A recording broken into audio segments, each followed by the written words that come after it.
more about the cyberbullying that I'm experiencing. How this person is really basically asking me to denounce what my Rebbeim taught. Because this whole question about whether or not we can encourage people to be Megayer. Maybe we can learn the Tosfos inside, which is Kedai to do. But in any event, I remember discussing that Tosfos because I remember a certain Rosh Hashiva brought it up to us, and I brought it up to one of my Rebbeim who I received Shimush in Gir, and it was a very big dayan, very big Poisik, very big Gadol, and he was moide that is not lehalocha, that is a gadita, and that it might be an Eitzah Tova, and certainly I've seen Ra Chara was Mekuyim in me because I'm from Mekabli Geir. But that's not a halachic statement. That's we always hear people saying the three oaths. That's not halacha. That's just a gadita. 3 oaths. The shlosh shvuos is just a gadita. We don't have to listen to it. But it's, even as quote unquote, it's just a gadita.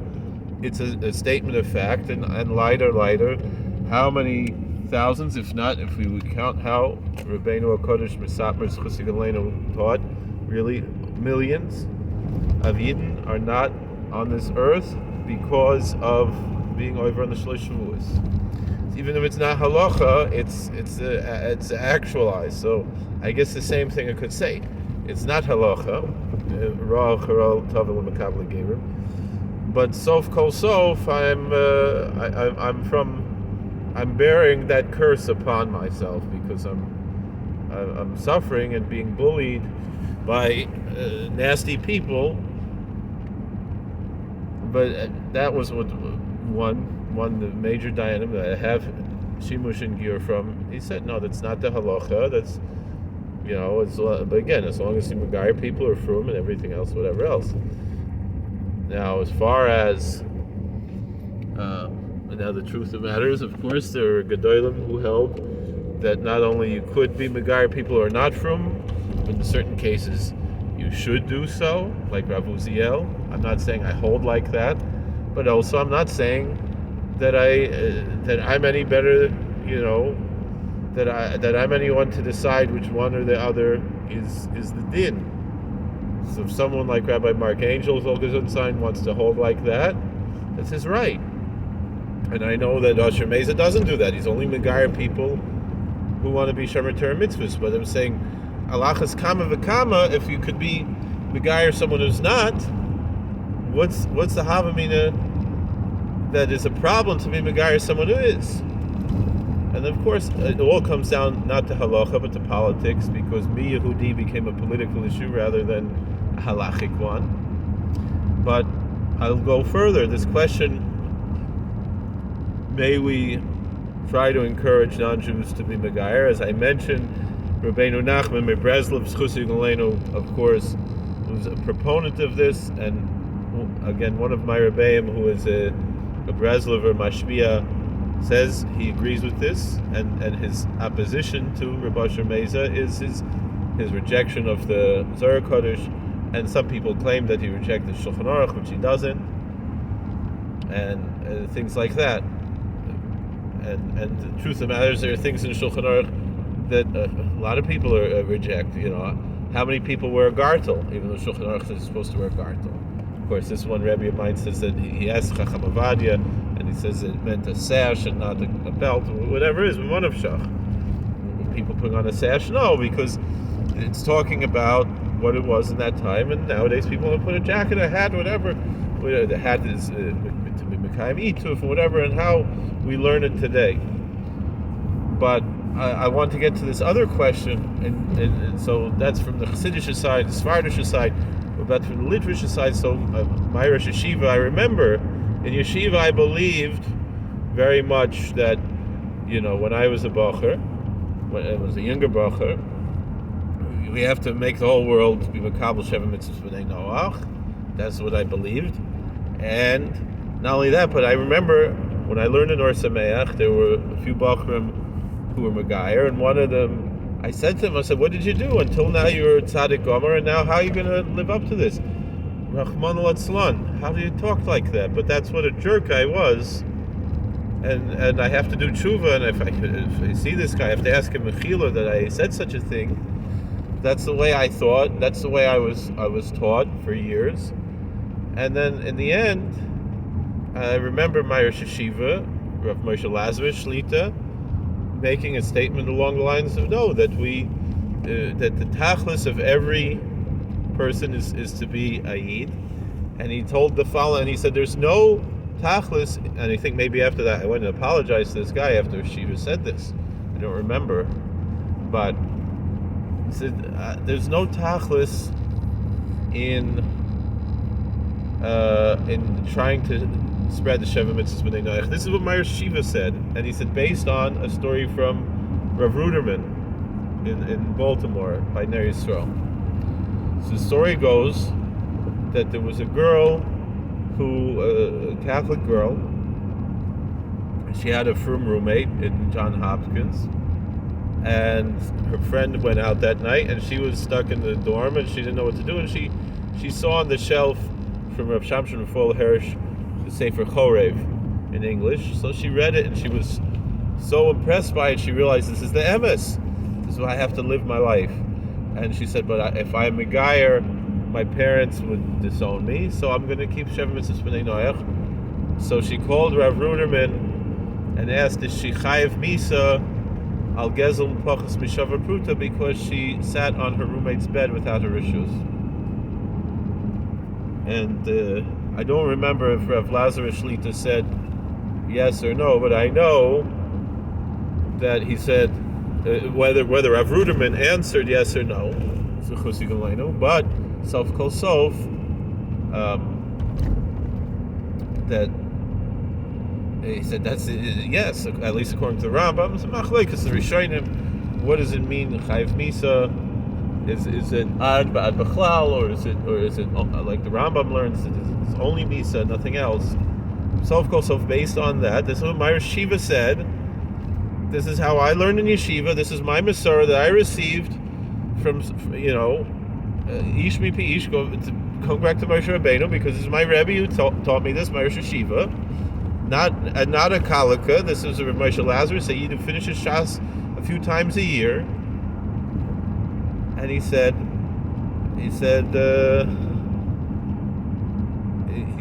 based on this that Chabad they do, that they want to sell only Sheva Mitzvahs B'nai Noach is wrong, because it's almost impossible to live according to Sheva Mitzvahs B'nai Noach. It's easier to live as a Yid than to live under Sheva Mitzvahs B'nai Noach. And therefore, if someone believes in Torah, he should have a goal to become a Ger Tzedek. Obviously, he has to be able to do it. Meaning, we're not talking about someone who's Megayer just so he's not Chayiv Misa on Pachas Mishavar Pruta, but he's going to be Mechal Shabbos and eat Tarfus and everything else. Chas v'shalom. No, of course not. I'm going to have someone who's going to keep Shabbos, going to keep kosher, going to daven 3 times a day and put on tefillin and keep Taras Mishpacha and keep all the Yomim Tovim, do everything he needs to do, which is not that hard. Torah lo b'shamayim he. Remember Moshe Feinstein said the thing that destroyed Yiddishkeit in America was that people said it's schwer zu sein a Yid, and he says no, verkehrt, it's not, and so anyway, Sof Kol Sof. I asked my Rosh Hashiva there in this year. I said, why does everyone else say different than Rosh Hashiva's saying? And Rosh Hashiva said, you have to ask everyone else. This is what I'm saying. So then years later, I was a Rav in the Bismedrash. Asher Meza was a neighbor of mine. He was one of the Mispalim in my Bismedrash in Young Israel in Richmond, Virginia, where I was a Rav. And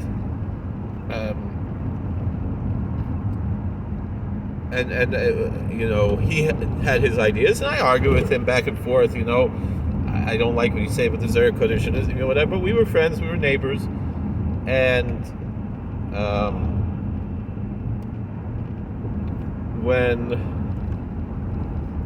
what I want to bring out was we actually we wrote to Rav Lazarus, and he wrote us back, and he agreed. He said there's no isser whatsoever to try to even to proselytize, to convince people, because he said the tachlis of every barnash is to be an er l'chiyid. That's the ultimate goal of a human being, is to live as a yid who's shomer Torah mitzvahs. So, of course, I agree with, I remember I was in Kiryas Yoel, and I was talking to the janitor in the big Beis Medrash, and he speaks a fluent Yiddish, and he fragt, "Ihr wollt öfter sein a Yid?"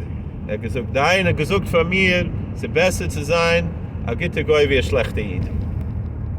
And it's emes, I agree, 100%. Aber zu sein a gitter Yid ist besser wie zu sein a gitter goy.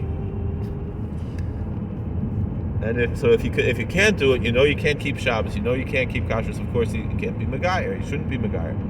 If you're Megayer, it's Chal, and now you're Chayev.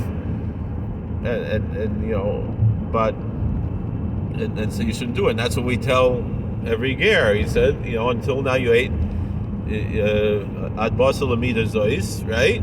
Achalta chelav and ashta kares, chalalta Shabbos and ashta skila, right? Until you came to this, if you ate not kosher, was there any punishment? No. If you broke Shabbos, any punishment? No. Death penalty, kares, whatever it is. So you don't have to do this, but it's certainly better. It's certainly ideal.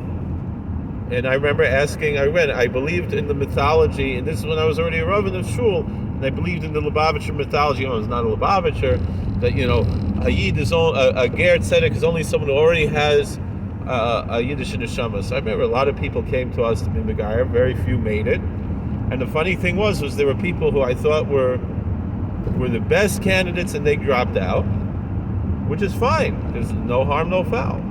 And then there was one couple, I didn't think they were the best candidates, but they learned and they worked with us, and then I brought them to the same Bezdin, the very choshev Bezdin. That's where I received my first shimush in Gira, and it opened my eyes that it's not as difficult as people think. Because I thought maybe these people aren't from enough, and the Dayan, it was a couple. The Dayan asked the wife, "Is that you're wearing a sheitel?" And she said yes. And they're like, "Wow," and that's because I remember when we were learning Hilchos Geirus in the Young Israel program, for Rabbanis, there was I forgot his name. He had a Greek-sounding name. He was Nifter.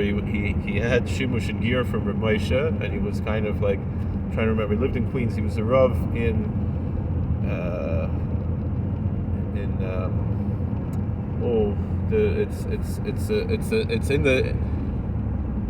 in the theme song to Car 54. Where are you? They mentioned Jackson Heights.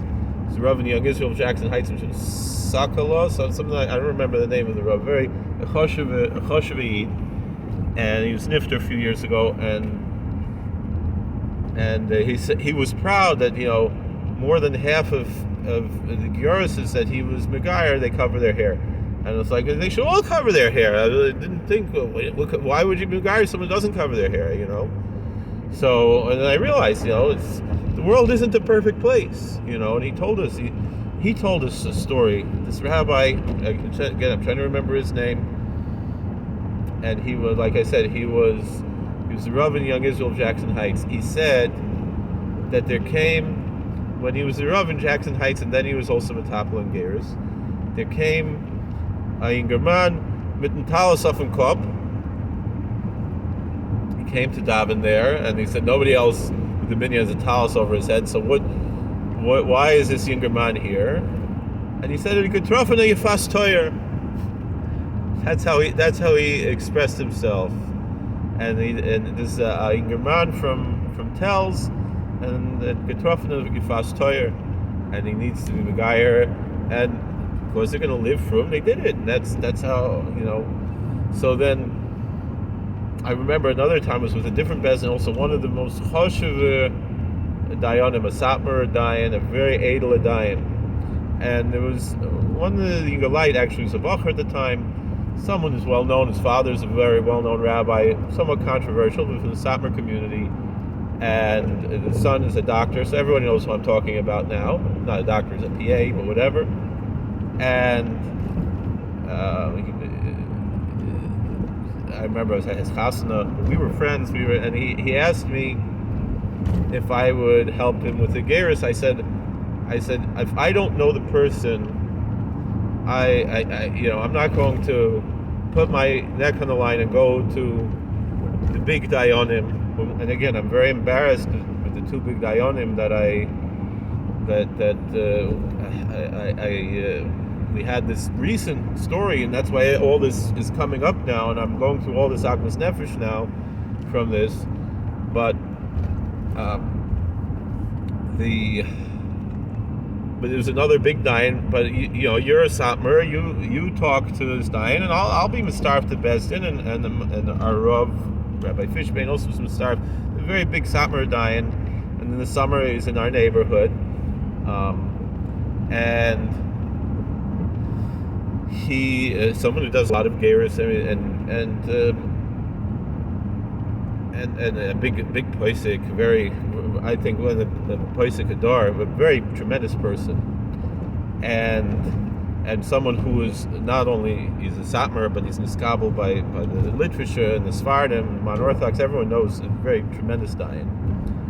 And I remember we're sitting there, and this woman that this at the time Bacher brought, and it wasn't for a shidduch for him because he said he wasn't interested in her, he just wanted to help her out. The German woman. And she started cursing us. She said, "You're full of you know what." And I could see the dayan. He was like so embarrassed, because a edel frumer satmar dayan from Williamsburg, and she said, "You're lying to me. You're not going to be megayer me." And then he said, "No, we're just testing you, and we're going to bring you to the mikveh," and we did. So this woman was obviously mentally ill. And she cursed in front of Bezdin, and again, I'm just being machnia. I'm just mistarif. I didn't bring her there. I didn't have anything to do with it. I'm just one of the three dayan of the Bezdin, and so we have two other abanim, Kanim, Gedolim and just me. All right, I'm the third. And they were makabel her, so I'm not going to argue. I'm not going to be a mechutzif and argue, because she cursed us to our face, she used foul language in nivul peh, that therefore we shouldn't be makabel her. If the dayanim were makabel her, who am I to argue? So that's the shimush I have in gerus. And I remember also other rabbonim that I have shimush from. And so again, that question of mass conversion. What's Haisa mass conversion? If a whole mishpacha is megayer together, is that a mass conversion? I mean, you have to take each one separately, and and you can reject one. I remember one of these quote unquote mass conversions that I did with Asher Meza, and there was also a finer Voila Yingerman who also had shimush in gear for years. Who was misarf a satmar, from a Haimish satmar, and there were other people there in the Bezdin. It was more than just three, and there were people we turned away, and then there were people who we're still in contact with and still work with and are still frum and make a big Kiddush Hashem, and they don't live in a frum community, but they mach Shabbos for sich allein, and they do everything they need to do, and then this when I said, and I apologize, it was misunderstood, when I said that if someone moves to another community, and it's up to the community to decide to either accept them, not accept them into a Ger L'Chumra program, accept a Geris L'Chadchila program, reject them altogether. That's for every Marad Asr to decide on his own. We don't have a pope in Judaism. Judaism is essentially congregationalist in nature, and so Marad Asr has the authority over his kehila and over his community, and that's how things work. That's how Yiddishkeit works. It's not, cyber bully who's threatening me, who's saying I'm going to badmouth you to all the Rabbanim and make sure that they never makabel someone who went through anything that you have a shaykhus with or the other guy is shaykhus with, that they shouldn't be makabel him for gir l'chum or anything else. All right, if that's what they want to do, I don't know. I think it's old azach. I think it's wrong. But all right, who am I to say? I'm listening to my Rebbeim. You're asking me to reject what my Rebbeim said, what Rav Lazarus said. We ask shilas on these things. Of course, there's no such thing as mass gerus that just we dunk them all and we don't ask any questions. Of course, each individual is asked. But like a few weeks ago, and I admit I'm not hiding anything. But I was there with Usher, and we made gerus. And there was one woman who came with her Rav, and he was the string rabbi, and he's the Rav of a shul, and they did that, and there was another, and so he's part of her kehillah, and that's where he decided to make a gerus, and then there was another, and I, not only the same day I was with another bezdin, and very fine voila erlicha people who, whatever they nobody else would makabel them. We say on Yom Kippur that when we're crying, after Marakoyin, anu kager mein makabel. It's a horrible thing that there's a ger that's no one to be makabel. So lighter, b'makom she'ein l'nashim l'shtadol isish. But really, every local rav should be makabel, or at least have a bezdin that he works with, or however he's going to do it. But I cannot say that I'm going to accept what the Rabbanut or the RCA insist on, because the own RCA people reject it. Rabbi Angel was the president of the RCA, and now they're telling him he's no good. So what happened? And then who are the people in the RCA? Barry Freundel. He's the one who's going to tell us what's right and what's wrong. And Leib Trapper, those are the people who are going to decide what's the choshev of bezdin and what's not. Of course, I tell anybody who comes, you shouldn't go to bezdin shel hadyotis, but b'makom she'ein l'nashim mishtadel l'isish. If there's no choice, there's no choice. So so if someone wants to make threats against me, cyberbully, I looked at this. Zingerman says there's a bacher in German or what. He said he lives in Eretz Yisrael. There are laws in Eretz Yisrael against cyberbullying. I don't know. Did they hold? Is it Masira to report someone to the Israeli authorities? I don't know. But I don't know if it's Masira. The person is guilty. The person is doing this, is committing a crime, cyberbullying, making threats to destroy my livelihood and my family and everything else because I follow my Rebbeim.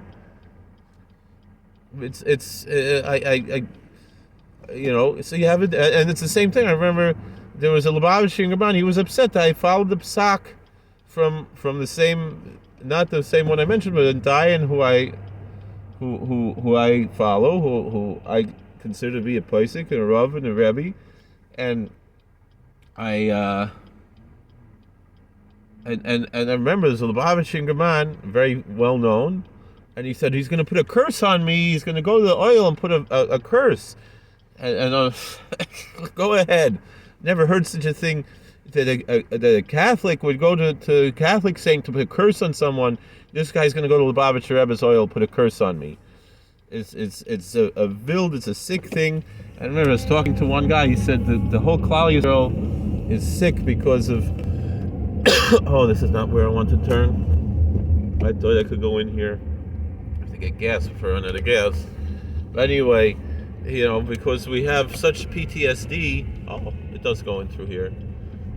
From all kinds of things that Klal Yisrael went through, and we're doing so many wilde, crazy things. So I don't know quite what to say, but I got to get gas now, and I've already prattled on for almost a half hour. The Eibishter will helfen.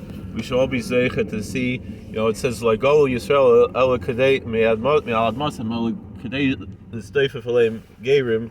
So we should all be mekayim that, and we should be zeicha to see good things for the Klal Yisrael and for the whole world. Thank you for watching, and we should be zeicha, like Satmar Rav always used to say, to us Galos Kvod Shemayim, Thank you for watching. God bless. Please like, share, and subscribe. Comment. Mitzvah Hashem. We'll see you later. All right. How do I turn this thing off? This one.